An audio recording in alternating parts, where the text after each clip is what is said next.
नमस्कार, शुभ संध्या। आज का हमारा टॉपिक है संस्कृत भाषा।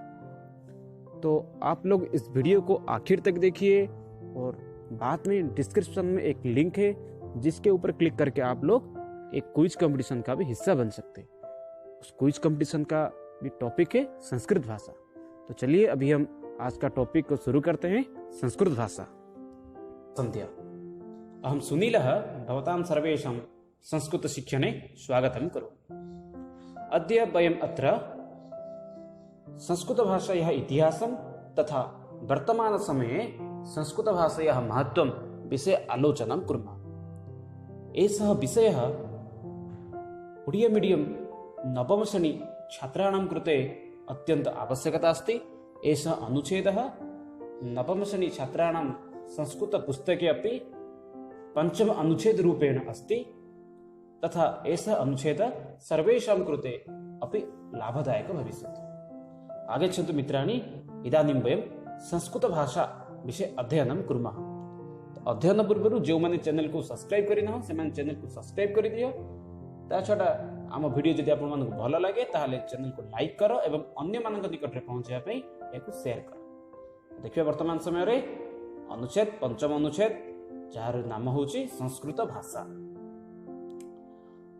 तो कौन कौन संस्कृत भाषा विषय तो आम समस्ते छोट मोट विषय जानी किसी विषय अध्ययन करिसंती। तो प्रकृत में संस्कृत भाषा कौन? प्राचीन भाषासु संस्कृतम अन्यतमा। तो कौन कही प्राचीन भाषासु संस्कृतम अन्यतमा। प्राचीन जो सब प्राचीन नाम पुरातन भाषा रही से समस्त मध्य संस्कृत अन्यतम अटे। प्राचीन भाषा गुड़िक रही से प्राचीन भाषा मान मध्य अन्यतम भाषा किए अटे? संस्कृत भाषा अटे। किसी मत संदेह नहीं। वेदाः विश्वस्य प्राचीनतम उपलब्धा ग्रंथाः। तो कौन कही वेदाः वेदाः नाम वेद गुड़िक विश्वस्य प्राचीनतम उपलब्धा ग्रंथाः। यही वेद गुड़िक कौन अटे? विश्वर प्राचीनतम उपलब्ध ग्रंथ अटे। एते संस्कृत भाषायाम् एव सन्ति। एते नाम वेदाः। यही वेद गुड़िक संस्कृत भाषा रे ही रही। तो कौन कही ना विश्वर सबुठ प्राचीन उपलब्धि ग्रंथ वेद अटे एवं यही वेद गुड़िक क्यों भाषा रही ना संस्कृत भाषा रे ही रही। अस्माकं संस्कृति संस्कृतम आश्रिता। तो कौन कही अस्माकं संस्कृति अस्माकं नाम वयं सर्वे भारतीयाः भारतीय संस्कृति संस्कृतम आश्रिता।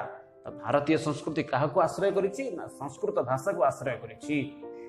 कथितम अस्ति संस्कृतम बिना संस्कृति ही पंगुः। कथितम अस्ति नाम कुहा जाई अछि संस्कृतम बिना। संस्कृतम नाम जो संस्कृत भाषा रही से संस्कृत बिना संस्कृति पंगु। पंगु नाम अकर्मण्य दिव्यांग संगे समान। जो भाषा बा जो संस्कृति रे तार संस्कृत रही नाही अर्थात प्रत्येक देशर संस्कृति तार संस्कृत नाम तार मूल भाषा उपर ही सी आधारित। एणु एठरे कह जाइछि आम भारतर संस्कृति संस्कृत बिना पंगु अटे। वर्तमान आगो देखिबा संस्कृतम बिना ज्ञानी जन संस्कृति बिना ज्ञानी जन अंधः। तो कौन कह जाइछि ना संस्कृति बिना।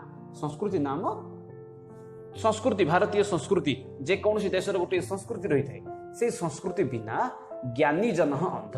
संस्कृति बिना ज्ञानी लोक मान किपरि होइथांती? अंध सदृश होइथांती।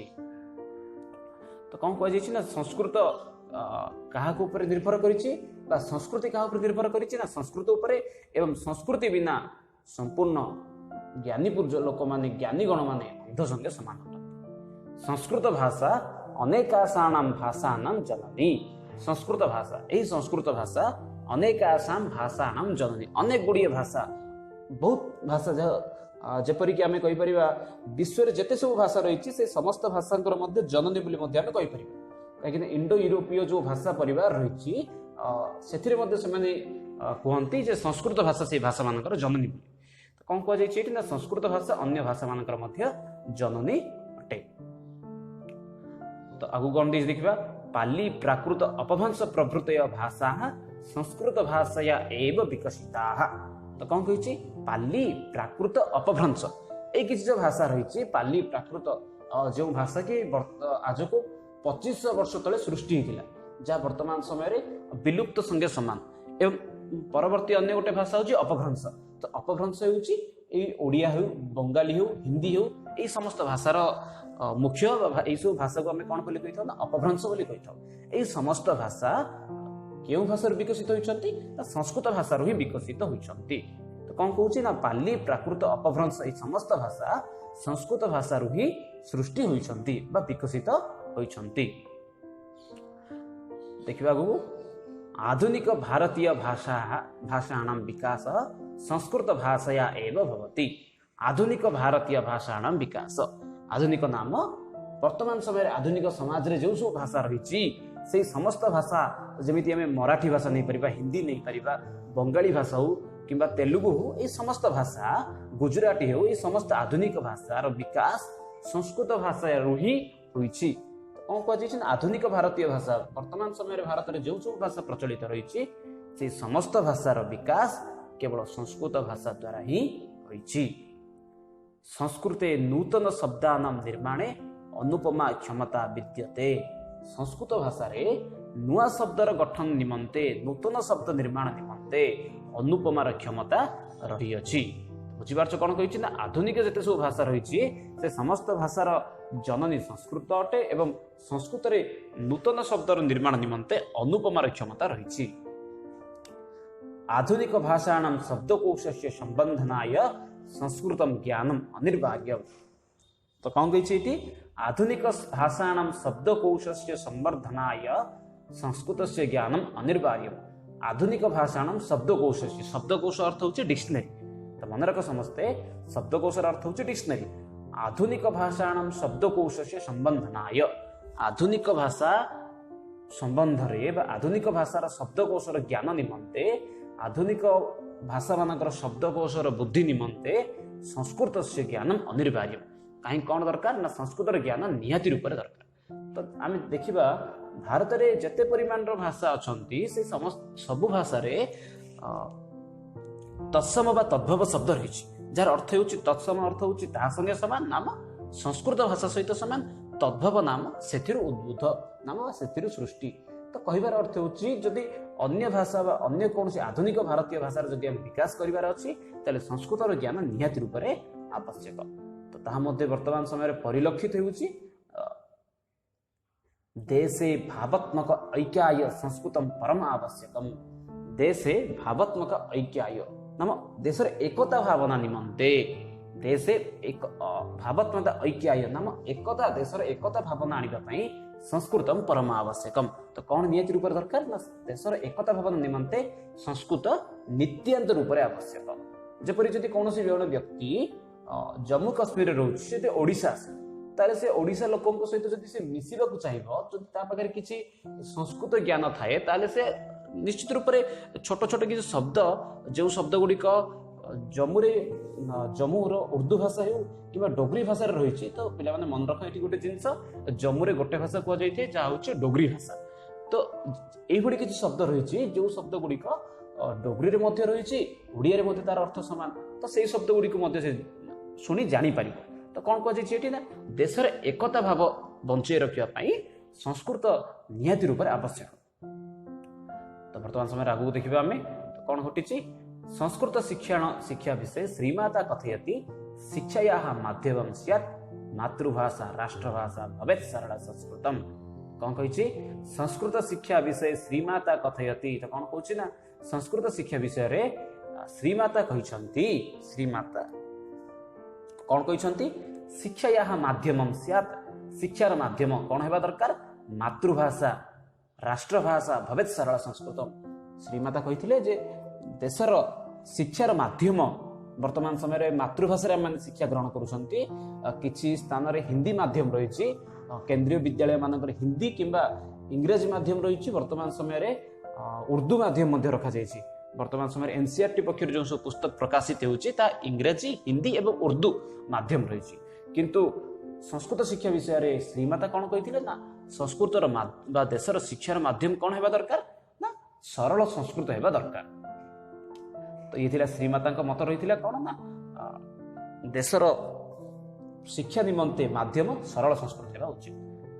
अंतरराष्ट्रीय भाषा तो स्यात् संप्रति आंग्ल भाषा। तो कौन कही अंतरराष्ट्रीय अंतरराष्ट्रीय विश्व भाषा रूप में किए वर्तमान समय परिचित रही ना आंग्ल भाषा इंग्रेजी भाषा वर्तमान समय विश्व निजर आधिपत्य को बजाय रखी पारिछि। यह सत कथा केवल विश्व किछि राष्ट्र ही इंग्रेजी कहती तथापि विश्व निजर दबदबा को इंग्रेजी भाषा बजाय रखी। तो ये थिला हमर अनुच्छेद संस्कृत भाषा विषय रे। तो आम अध्ययन कले जे संस्कृत भाषार महत्व वर्तमान समय कौन रही एवं संस्कृत भाषार इतिहास। तो आसते वर्तमान समय देखा ता संबंधी किछि प्रश्न उत्तर। शिक्षा माध्यम किम भवेत् इति श्रीमाता कथितवती।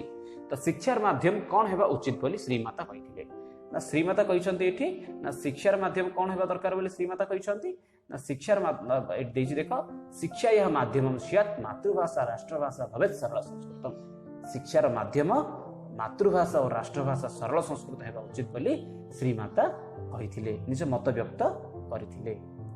संस्कृत भाषा का भाषा विकसिता। संस्कृत भाषा रू केउ सब भाषा विकसित होइछि ना संस्कृत भाषा रू पाली प्राकृत अपभ्रंश प्रभृति भाषा विकसिता बा विकसित होइछन्ति। आधुनिक भारतीय भाषाणां विकास कया भाषया भवति। आधुनिक भारतीय भाषाणां विकास संस्कृत भाषया भवति। तापर देखिबा एक पदेन संस्कृत भाषा मातृभाषा उत्तरम लिखत। तो एक पदे नाम गोटे पदरे संस्कृत भाषा हो अथवा मातृभाषा हो उभय भाषा उत्तर लिखिबार। वेदाः कस्यां भाषायां सन्ति। वेद माने क्यों भाषा रचना करा जायछि। वेद गुडी को क्यों भाषा रचना करा जायछि। वेदाः संस्कृत भाषायां सन्ति। संस्कृतं विना का पंगु। संस्कृतं विना संस्कृति ही पंगु। अनेकाशाणां भाषाणां जननी का अनेकाशाणां भाषाणां जननी संस्कृतम बा संस्कृत भाषा। किमर्थम संस्कृतं परम आवश्यकम। देशे भावात्मक ऐक्याय संस्कृतं परम आवश्यकम। तो पिला माने ये थिला हमर आज अनुच्छेद संस्कृत भाषार इतिहास तथा संस्कृत वर्तमान समय महत्व को आमे आलोचना करथिले।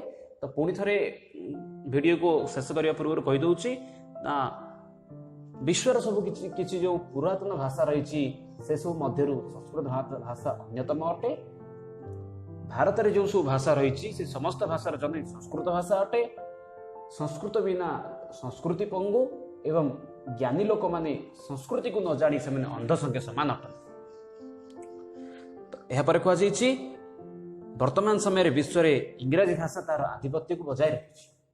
ता सहित जने शिक्षाविद मध्य मत को एठी दिया जायछि जे वरिष्ठ शिक्षाविद श्रीमाता कहिसंती बा महापुरुष बोली मध्य कहि परिबा कौन कहिथिले ना देशरे संस्कृत माध्यम सरल संस्कृत माध्यम शिक्षार व्यवस्था रहिबा दरकार। आम देशर शिक्षा व्यवस्था सरल संस्कृत रहिबा दरकार बोली श्रीमाता कहिथिले। केवल श्रीमाता नुहंती देशर भाषा बा देशर राष्ट्र भाषा को B.R. आंबेडकर जी की संविधान प्रणेता थिले से मध्य कहिथिले जे देशर बा राष्ट्रर मुख्य भाषा कौन हो बोली संस्कृत भाषा हो। तो ये थिला आज आम अनुच्छेद संस्कृत भाषा विषय रे। आज आम आलोचना ये गले संस्कृत भाषार इतिहास तथा वर्तमान समय संस्कृतर महत्व कौन रही सामान्य रूप से। आशा करुच्ची मोर ये भिडियोटी आपण मानकु भल लागिथिबो। जदि आपण मानकर किछि डाउट रहउची ताले कमेंट बॉक्स रे मते जणाई पारंती अथवा मते ई नंबर रे व्हाट्सएप माध्यम रे मते पचारि पारंती। रहउची वर्तमान समय रे पुणी मिसिबा आगामी भिडियो। धन्यवाद।